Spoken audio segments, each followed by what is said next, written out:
Hi, today I'm going to read you a book called A Large Inheritance. Is it a blessing or a disaster?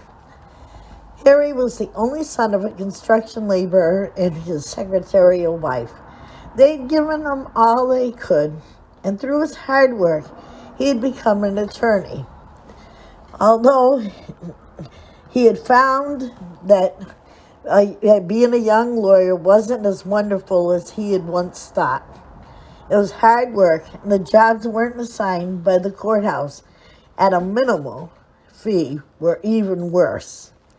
But he had applied at many firms and had great hopes that one of them would take him in as a junior partner. It was on one of the many piteous days that he had stopped at a local diner. There he had met a lady named Sandy. She was beautiful, drove a brand new BMW, and the magnetism had been there from the time that their eyes had first met. Each and every day, somehow the two had managed to take long walks together. He enjoyed the time together and hoped that she had felt the same way. It was on a cold night that Harry got a phone call from his mom. His Uncle Tom, who had been in failing health for some time, had passed on. Tom had been the only family member who had money, and he had owned his own business for years. He had just recently retired. When Harry and his parents attended the funeral, there was a rumor that there had been no will left, and Harry wondered what would happen to his money. Tom had been married but had divorced, and the wife hadn't even bothered to come to the funeral. Everyone said the divorce had been very nasty and that Tom had never gotten over it. But Sandy was wonderful, and she treated Harry like a king, gave him a shoulder to lean on, and supported him totally through the whole thing. And on a whim, one night that week, they drove to Vegas and got married. Upon their return the next morning, Harry found a registered letter in his mailbox. It was from the attorney firm of Finn and Harwood. He had applied to join the team. Perhaps this was it, Harry had hoped. He was now married and wanted to give Sandy everything she wanted. She had the new car, but never seemed to have much money. She explained that the car had been a gift, and that she lived on a small annuity that she had inherited from her parents. It had sounded responsible to Harry, and so he never asked any other questions. The next morning, Harry called the law firm and was told that they would like to meet with him at 1 p.m. that very day. What luck, he thought. With that, he got into his best suit. Sandy shined his shoes, and off he went to meet the firm. Mr. Finn was a prominent man of over 6 feet tall, slender and well-dressed, very professional looking. He shook Harry's hand and took out a folder. Harry could hardly control his excitement, but then he got the shock of his life. Sir, Mr. Finn said, I represent Mr. Tom Doran.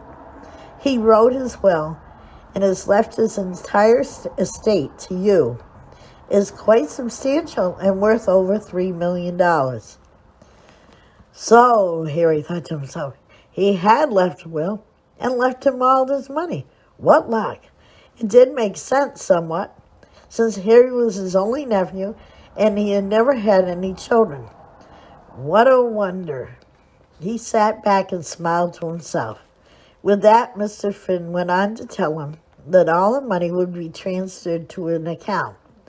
There was only one stipulation. Oh, great, Harry figured that with his luck, nothing would go easy for him. Mr. Finn smiled and said, oh, it's okay, we checked, and the only requirement is that you are not married, and you're not. If you were married, the money would be held for 6 months. And if you are still married within the next 6 months, you would forfeit your fortune.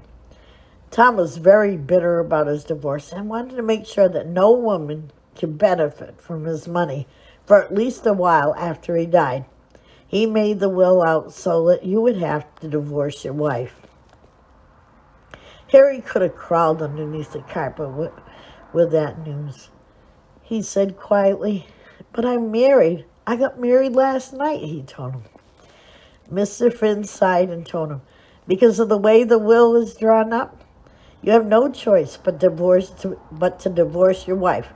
6 months afterward, you could remarry, but you must remain single for the next 6 months." Harry said, "But I love my wife. Oh, what can I do?" With that, he left the office very dejected than he had ever been. He was so sad and full of tears that as he stepped off the curb, he failed to notice the bus. His death came quick, and with that, Sandy became a widow. Sandy was at home when the police knocked on the door. She played the part of the grieving widow very well. But once the police left, she broke out into the most revengeful laugh you could imagine. Harry was dead, and guess who was going to get a large inheritance after all? Sandy went over to the office the next morning and received the check. After all, she was the rightful recipient, and why not? Tom had been a jerk to her, after all. All that money, and all she had gotten was the car and $500 a month in child support. Now, even though she was his ex-wife, she was going to get all the money and laughed all the way to the bank.